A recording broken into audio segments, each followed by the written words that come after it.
Welcome to the Real Crime Diary, where we uncover the darkest corners of true crime. I'm Sean Dupree, and today we're diving into a story that proves how the glittering facade of fame and success can often mask disturbing secrets beneath. In the music industry, few names carry as much weight as Sean "Diddy" Combs. A legendary producer, performer, and business mogul who has shaped the landscape of hip-hop for decades. But what happens when that same power and influence becomes a weapon? Today, we're examining shocking new allegations that have emerged against one of music's most prominent figures, allegations that span years and involve some of the most vulnerable victims imaginable. What drives someone at the height of their success to potentially abuse their position? And how many voices have been silenced by the deafening roar of fame?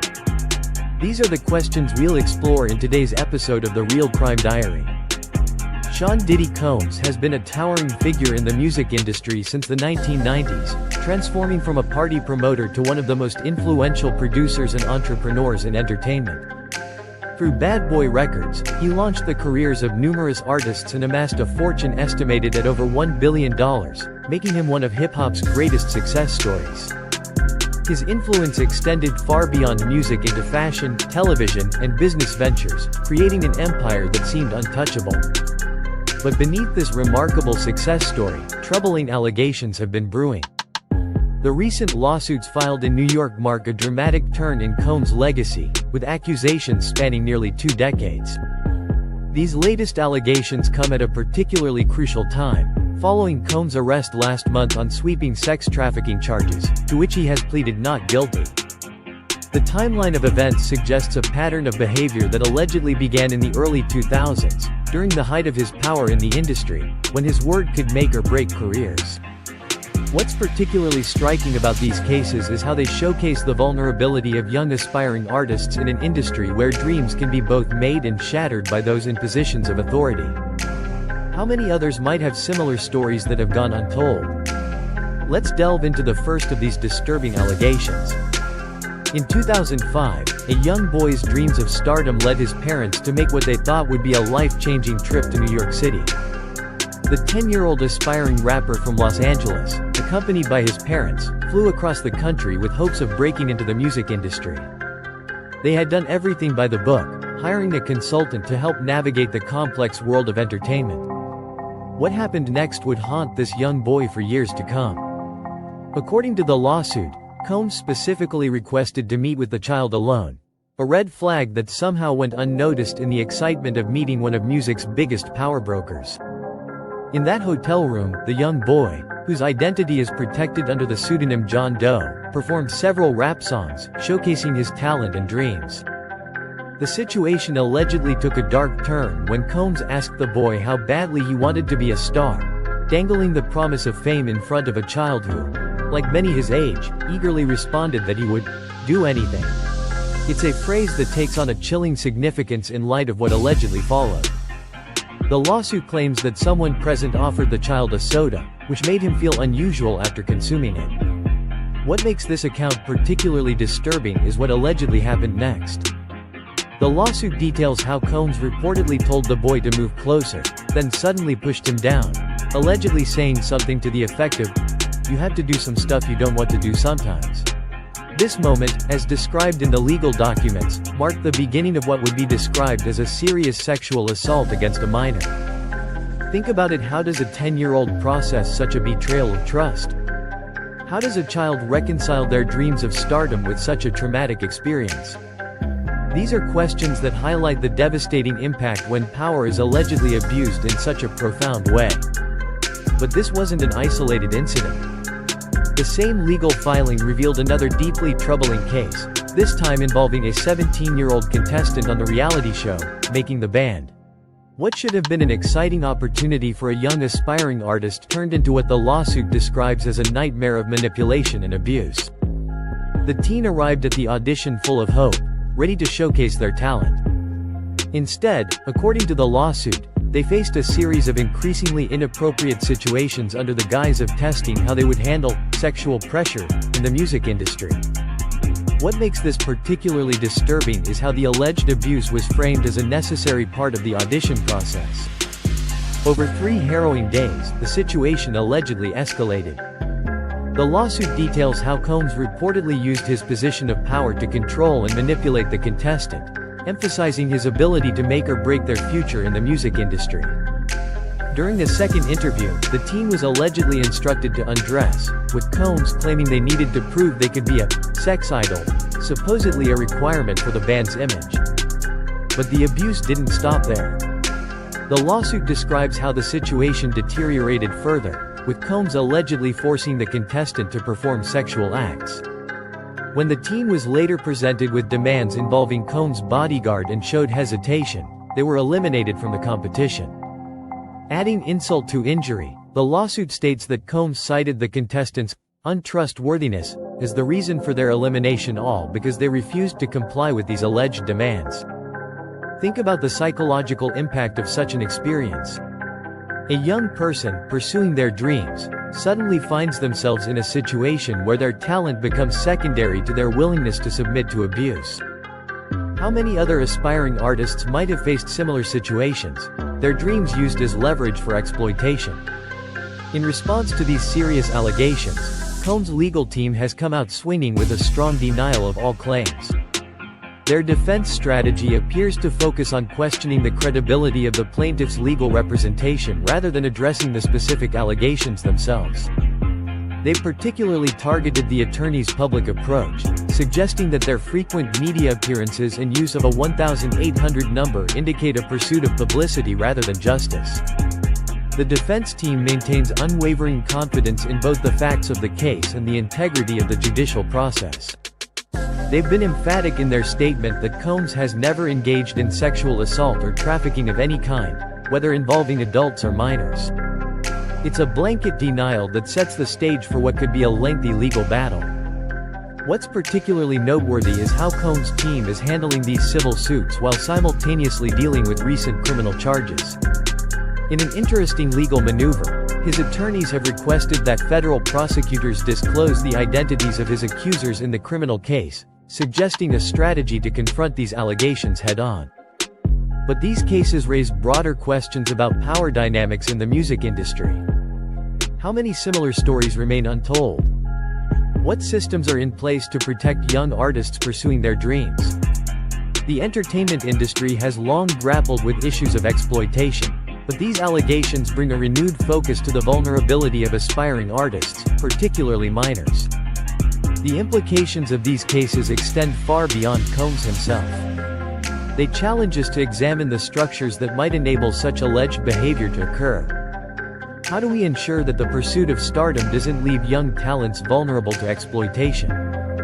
What changes need to be made in how the industry operates, from auditions to mentorship programs? We're seeing a pattern emerge across the entertainment industry where powerful figures are being called to account for past behaviors. These lawsuits against Combs aren't happening in isolation, they're part of a larger movement demanding accountability and transparency in an industry that has historically operated behind closed doors. As the investigation continues to unfold, the scale of these allegations appears to be expanding. Attorneys Andrew Van Arsdale and Tony Busby have revealed they are currently evaluating claims from more than 100 potential victims who have come forward with allegations against Combs. This staggering number suggests we may be seeing only the beginning of what could become an even larger legal challenge for the music mogul. The timing of these civil lawsuits is particularly significant as they coincide with Combs' recent arrest on sweeping sex trafficking charges, to which he has pleaded not guilty. The parallel proceedings in both civil and criminal courts add layers of complexity to an already intricate legal situation, with each new development potentially influencing the trajectory of both sets of cases. What makes this investigation especially notable is the pattern emerging from the allegations. Despite spanning different time periods and circumstances, many of the claims share disturbing similarities in how power and influence were allegedly wielded to exploit vulnerable individuals seeking opportunities in the music industry. The question now becomes, how many more stories might still emerge? Law enforcement and legal teams are meticulously piecing together evidence and testimonies, while more individuals appear to be finding the courage to come forward with their own experiences. The involvement of high-profile attorneys and the growing number of alleged victims suggests this investigation could continue to expand in scope and significance in the coming months. For investigators, one of the most challenging aspects is unraveling events that reportedly occurred years ago, some dating back nearly 2 decades. Yet, the recent flood of allegations indicates that the passage of time hasn't diminished the determination of those seeking justice, nor has it deterred law enforcement from pursuing these cases with full vigor. The revelations we've explored today paint a disturbing picture of how power and influence can potentially be weaponized in the entertainment industry. These allegations against Sean Combs, spanning multiple decades and involving victims as young as 10 years old, force us to confront uncomfortable questions about the safeguards we have in place to protect aspiring artists. What does it say about our industry when those seeking to break into music might face such exploitation? How many others have remained silent over the years, fearing the consequences of speaking out against powerful figures? These are questions we must grapple with as a society that often celebrates success without examining its true cost. As this story continues to develop, we're likely to see more individuals step forward, potentially reshaping our understanding of this case and its implications for the music industry as a whole. The courage of those who have already come forward may inspire others to share their stories, suggesting this investigation could be far from over. Until next time, I'm Sean Dupree, and you've been listening to The Real Crime Diary. If these stories have affected you or someone you know, remember there are resources and support services available. Join us tomorrow for another compelling investigation into the stories that shake our understanding of justice and truth. What other dark secrets lie beneath the glittering surface of fame? We'll keep digging to find out.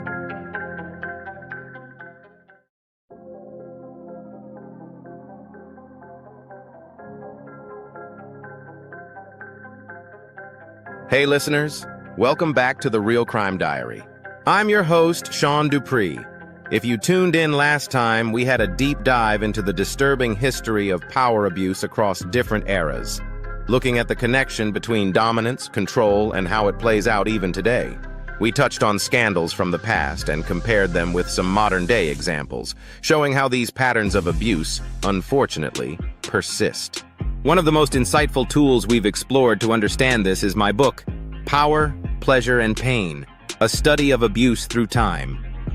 It's not just a historical account, but an interdisciplinary approach to understanding why this keeps happening. We draw from history, philosophy, and modern case studies to explain how figures like Dominique Pellico, Harvey Weinstein, and others have exploited their positions of power for their own gain, often protected by the very systems meant to stop them. Recap of last interaction. In our last live stream, we discussed how libertinism, philosophically introduced by figures like Marquis de Sade, has shaped the way power and pleasure have been entangled throughout history. This concept ties directly into how figures like Weinstein operated, as we saw parallels between de Sade's fictional characters and the way powerful men manipulated their victims in real life. You guys had some amazing comments, asking how societal structures have allowed these behaviors to go unchecked for so long. It's a crucial question, and one that the book addresses deeply. Why this book is valuable. Now, what's powerful about Power, Pleasure, and Pain is its ability to break down these historical patterns and link them to the present. You're not just reading about ancient Rome or Enlightenment philosophy, you're seeing how these ideologies are alive today. The book uncovers how sexual violence and control have been systematically woven into the fabric of societies from ancient times right up to the modern era. It's about understanding not just the individual predators, but the systems that protect them, whether it's in royal courts, religious institutions, or today's corporate and entertainment worlds. Through these historical lenses, we also explore movements like #MeToo that are beginning to dismantle these structures. The fight for justice is far from over, but as the book demonstrates, we are in the midst of a cultural shift where legal reforms are finally addressing these long-standing issues. It's more than a history lesson. It's a guide to understanding and supporting change today. What's next? If you want to dive deeper, I suggest picking up Power, Pleasure, and Pain, a study of abuse through time. It's available now, and trust me, it will change the way you think about power, pleasure, and control. We've even got some exclusive content coming up on the channel where we'll be exploring the book's case studies in even more detail, so stay tuned for that. And if you haven't yet, make sure you subscribe to The Real Crime Diary so you don't miss any updates. Let's keep this conversation going, because understanding the past is key to changing the future.